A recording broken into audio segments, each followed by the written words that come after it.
नमस्ते भाई और बहनों। डीएम एस्ट्रोलॉजी की हिंदी चैनल में आप सभी का स्वागत करता हूं। आज हम देखने वाले हैं मकर संक्रांति के ऊपर। हिंदुओं के बहुत सारे त्यौहार होते हैं और ये मात्र त्यौहार नहीं होते, इसके पीछे कोई ना कोई कारण होता है।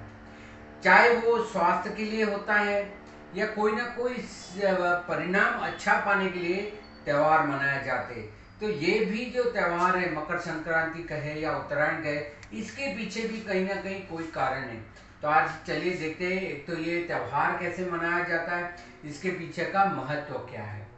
तो ये बात करें तो इस साल विक्रम संवत 2079 2079 आनंद नाम का संवत्सर है। ये पूर्ण वर्ष आनंदमय वर्ष है, क्योंकि जो संवत्सर का नाम होता है उसी प्रकार से पूरे वर्ष का फल मिलता है। शालिनी वाक शके के हिसाब से 1944 है, जिसका संवत्सर का नाम शुभकृत है, मतलब कि अच्छे कार्य करना। ये दोनों ही अच्छा सुझाव देते कि एक तो आनंद के लिए वर्ष है और दूसरा यहाँ पे शुभ कार्य करने के लिए वर्ष है। तो वर्ष हमारा ज्यादातर दिवाली के बाद कार्तिक मास से चालू होता है। अब ये जो उत्तरायण है, अब उसको उत्तरायण इसलिए कहते हैं कि सूर्य दो गति पे चलता है, एक उत्तर तरफ उत्तरायण की तरफ, तब उत्तर अयन उत्तरायण कहते हैं, और दक्षिण अयन में चलता है वो दक्षिणायन कहते हैं। दोनों अयन, अयन का मतलब होता है सूर्य के भ्रमण का मार्ग। जब वो दक्षिण की ओर करता है तो दक्षिणायन जो पितरों के कार्य के लिए होता है, और उत्तरायण होता है वो सारे धार्मिक कार्यों के लिए होता है। वैसे संस्कृत में अगर उत्तर दिशा का मतलब कहें कि उत्तर का मतलब होता है उत्तर जवाब, या आपके जवाबों का समय है। और सूर्य जब राशि में प्रवेश करता है उसको संक्रांति कहते हैं। संक्रांति का मतलब संस्कृत में होता है सहक्रांति, मतलब कि जो प्रकाश के साथ प्रवेश करता है। हम सब जानते हैं सूर्य मात्र स्वयं प्रकाशित ग्रह, और सूर्य जब कोई राशि में प्रवेश करता है तो प्रवेश वो प्रकाश के साथ करता है। और यहाँ पे वो मात्र सूर्य मकर राशि में नहीं आ रहा है, वो उत्तर दिशा की ओर भी आ रहा है।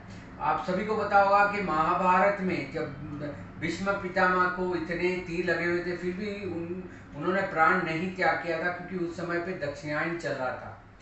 नवंबर दिसंबर का समय था जब ये युद्ध हुआ था, तो उन्होंने अपने प्राण को रोक के रखा था, और उत्तरायण के बाद ही उन्होंने प्राण त्याग किए थे। क्योंकि उत्तरायण में कहते हैं कि सीधा मार्ग स्वर्ग की ओर जाता है। हमें किसी को स्वर्ग अभी नहीं पहुंचाना है, पर स्वर्ग में जाने की तैयारी करनी है, तो ये उत्तरायण आपके लिए बहुत अच्छा समय है।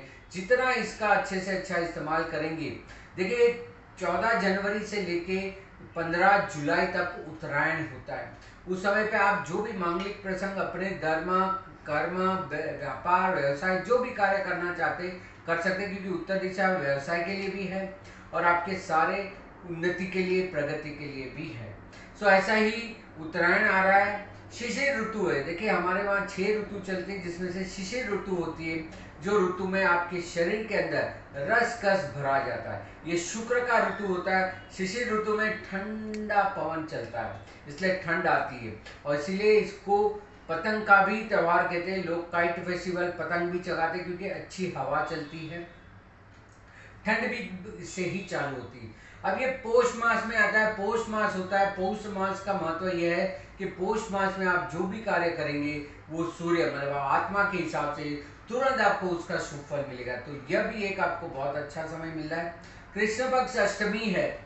अष्टमी हालांकि जो विजया तिथि है, तो जय विजय का कार्य करते, जो कार्य करेंगे इसमें विजय प्राप्त होगा। तो शनिवार के दिन यह 14 जनवरी 2023 को रात को 8:46 को भारतीय स्थानिक समय के हिसाब से सूर्य महाराज मकर राशि में प्रवेश कर रहे, जिसको मकर संक्रांति भी कहते हैं और उत्तरायण चालू भी होता है। अब देखिए उत्तरायण का पुण्य काल होता है। हालांकि ये 14 जनवरी को आ तो रहा है मकर राशि में, तो उस समय पे संध्या समय होने की वजह से इसका पुण्य काल दूसरे दिन 15 तारीख को मनाया जाएगा। मतलब कि बहुत सारे लोग पूछे 14 जनवरी को है कि 15 जनवरी को। 14 जनवरी को मकर राशि में प्रवेश कर लेता है, पर सूर्योदय नहीं होने के कारण, क्योंकि हमारे सारे जो त्यौहार होते हैं वो सूर्योदय से निश्चित होते हैं, तो सूर्योदय 15 तारीख का सुबह, इसका पुण्यकाल, पुण्यकाल का मतलब होता है जो कार्य करो तुरंत उससे पुण्य उपार्जित हो, उसको पुण्यकाल कहते हैं। तो इसका पुण्य काल है 15 जनवरी रविवार के दिन सुबह सूर्योदय से लेके शाम को सूर्यास्त तक का। इसके दरमियान आपको जो कोई भी कार्य करेंगे, दान पुण्य करेंगे, उसका सीधा पुण्य आपके आत्मा को जुड़ जाएगा। इतना अच्छा दिन आपको मिल रहा है। सो यह आपको करना है। सूर्य नीलियन मकर राशि में, हालांकि 8:46 को अगले दिन शनिवार को रात को ही आ जाएगा, पर हम मनाएंगे 15 तारीख को, क्योंकि उस दिन सूर्योदय होगा। सुकर्मा योग भी है, वो भी बहुत अच्छा है। सुकर्मा अच्छे कार्य करना, और कर्म में भी बाला है, मतलब कि बहुत एंथुसियाज्म और शक्तिशाली है, तो यह भी बहुत एक अच्छी बात है। ये जो संक्रांति है वो हमारे लिए बहुत अच्छी चीजें ले आती है। जो जो आध्यात्मिक मार्ग में उनके लिए तो ये बहुत ही अच्छा समय होता है, क्योंकि उत्तर दिशा में सूर्य का प्रयाण करना मतलब कि हमारे आत्मा को और ऊपर ले जाना, आत्मा के उत्थान के लिए, पुण्य के लिए और हमारे पिछले किए हुए कर्मों का प्रायश्चित के लिए यह समय निश्चित किया गया है। अब देखिए, इससे जुड़ी हुई बहुत सारी, संक्रांति जो देवी मानी जाती है उनसे जुड़ी हुई बहुत सारी चीजें है, संज्ञाएं हैं। उन चीजों का वर्ष भर बहुत महत्व होता है। कोई कहता है कि उन चीजों की कमी होने पे उनका भाव भी बढ़ जाता है या उनको कष्ट होता है। तो चलिए देखते हैं संक्रांति इस बार किन किन चीजों से जुड़ी हुई है। तो संक्रांति है, इसका वाहन है बाघ, टाइगर जिसे हम कहते हैं। तो बाघ की जो प्रजाति होगी उसको कष्ट होगा, उसको बीमारी हो सकती है, सो बाघ है। इसका उपवाहन जो है वो अश्व है, घोड़ा जिसे हम कहते हैं, तो वो अश्व है। सो अश्व प्रजाति को भी कोई ना कोई कष्ट आ सकता है। जो घोड़े सवारी करते हैं, घोड़ों को रखते हैं, घोड़े की बगी बनाते हैं, उन सभी के लिए ये ध्यान रखने वाली बात है। कपड़े, इन्होंने पीले कपड़े पहने हैं, तो जो पीले कपड़े पहनते हैं या पीला कपड़ा महंगा हो जाएगा, ये भी आपको ध्यान रखना है। इसका आपको दान भी करना है, वो भी आगे हम बताएंगे।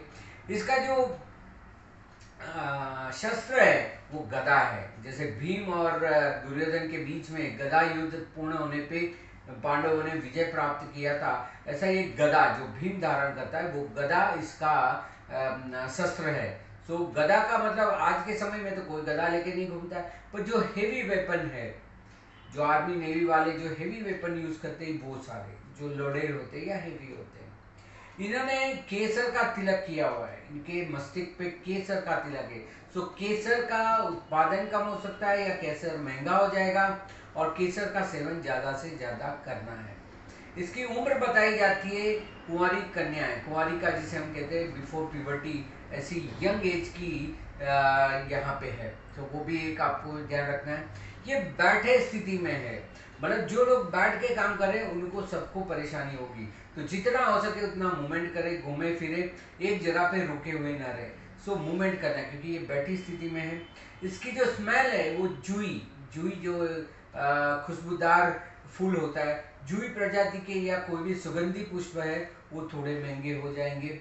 ये खा रही है दूध पाक, दूध से जो हम बनाते हैं, दूध का रबड़ी जैसा बना के जो दूध पाक होता है, उसमें सूखा मेवा वगैरह पड़ता है, तो वो दूध पाक खा रही है। तो दूध की चीज़ें भी महंगी होगी। दूध प्रोडक्ट जो होते हैं, दूध की बनावट से बनती जो चीज़ें हैं, दही है या पनीर वगैरह है, घी है, वो सारा महंगा हो सकता है।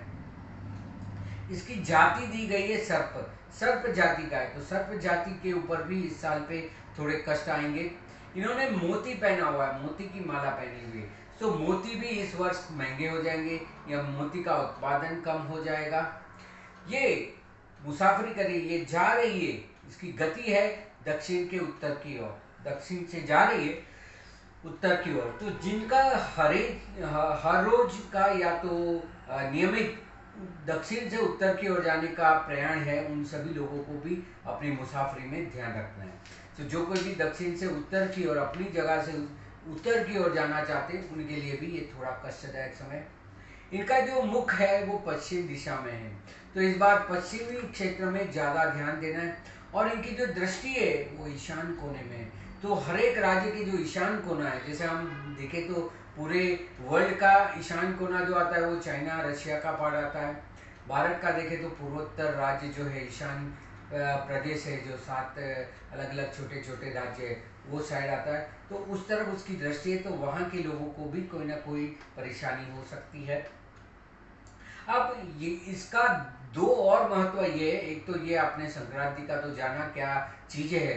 अब इन सारी चीजों का जो मैंने बात की, घोड़े का है, बाघ है, या हैवी वेपन है, कुंवारी का है, ये पीला कपड़ा है, ये सभी से जुड़ी हुई चीजों का दाम बढ़ जाएगा या इन चीजों को कष्ट आ सकता है, ये देखना है। अब इस समय में करना क्या है, सबसे अच्छा होता है स्नान।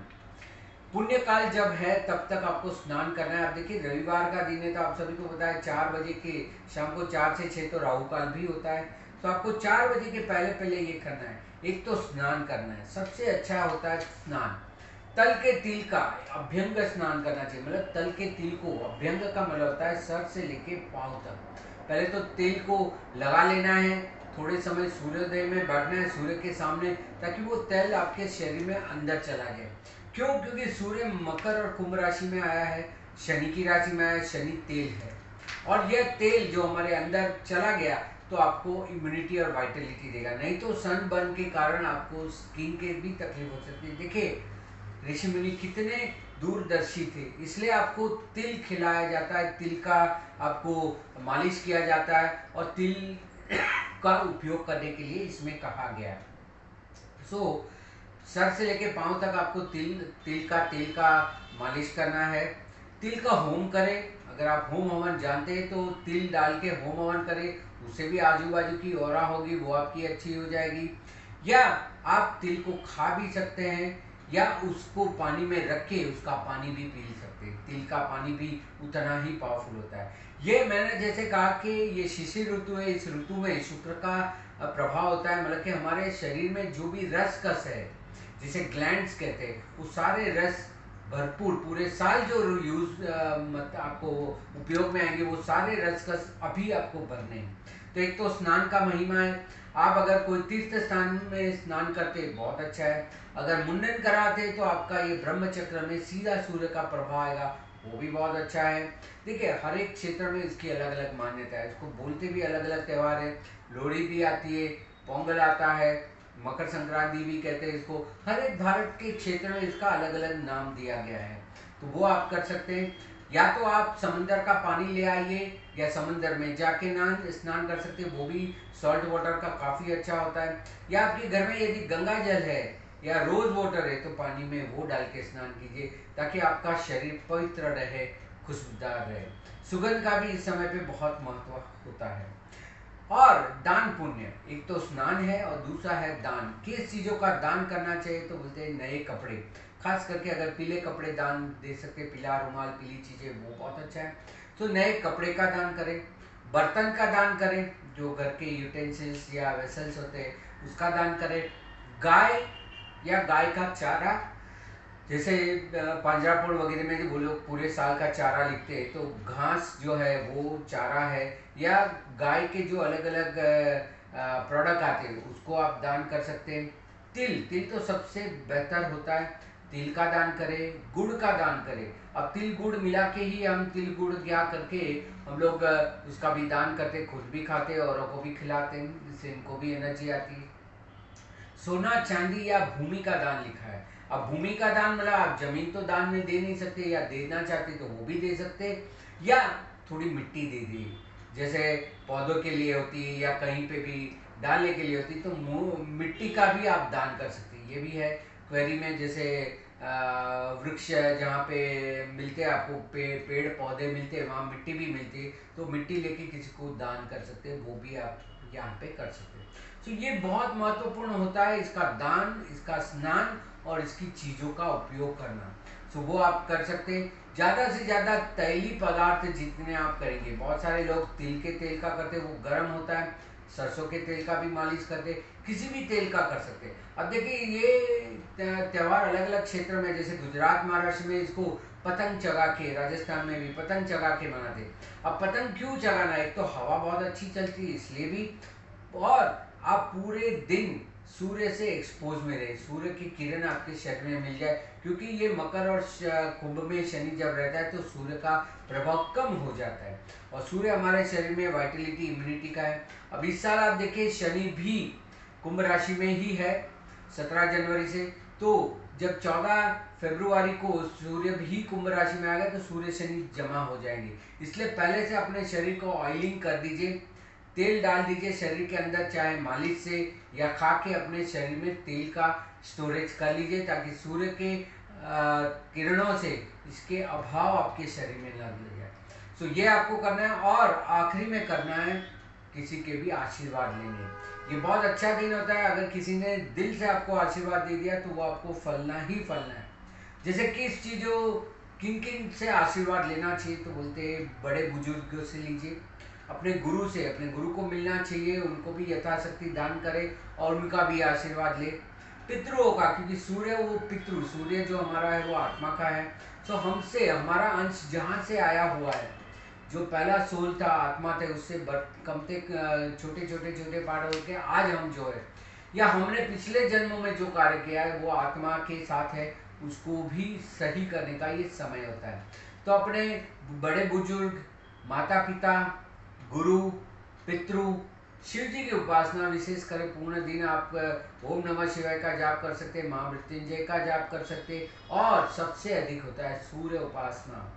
सूर्य पूजा जरूर करनी चाहिए, क्योंकि ये सूर्य का ही त्योहार है। सो इस तरह से हमने देखा कि ये मकर संक्रांति में क्या क्या करना है, क्या कर सकते हैं। तो इसी तरह की जानकारी के लिए मेरा चैनल डीएम एस्ट्रोलॉजी जो हिंदी है वो आप सब्सक्राइब करें। इंग्लिश चैनल तो डीएम एस्ट्रोलॉजी चल ही रही है आप सभी की कृपा से। और इस चैनल को अगर आपने सब्सक्राइब नहीं किया तो सब्सक्राइब करें, लाइक बटन दबाइए और इसको बेल आइकन दबाइए, ताकि अगला वीडियो में जो डालूँ वो आपको मिल जाए। तो यह आपको कार्य करना है। आपकी कोई भी समस्या हो, समाधान चाहते हैं, कंसल्टेशन चाहते हैं, तो मेरे मोबाइल नंबर पे, व्हाट्सएप नंबर पे आप मुझे संपर्क कर सकते हैं 9821057944। और इसी तरह की अधिक जानकारी के लिए मुझे फेसबुक में भी फॉलो कर सकते हैं, इंस्टाग्राम में भी फॉलो कर सकते हैं, डीएम एस्ट्रोलॉजी या धर्मेश मेहता। आशा रखता हूँ, उम्मीद रखता हूँ कि आप ज़्यादा से ज़्यादा इसका उपयोग करेंगे, दूसरों को भी इसकी माहिती देंगे, उनको भी शेयर करेंगे और उनके जीवन में भी परिवर्तन लाएंगे। इसी आशा और उम्मीद के साथ सभी को आशीर्वाद देते हुए धन्यवाद, नमस्कार।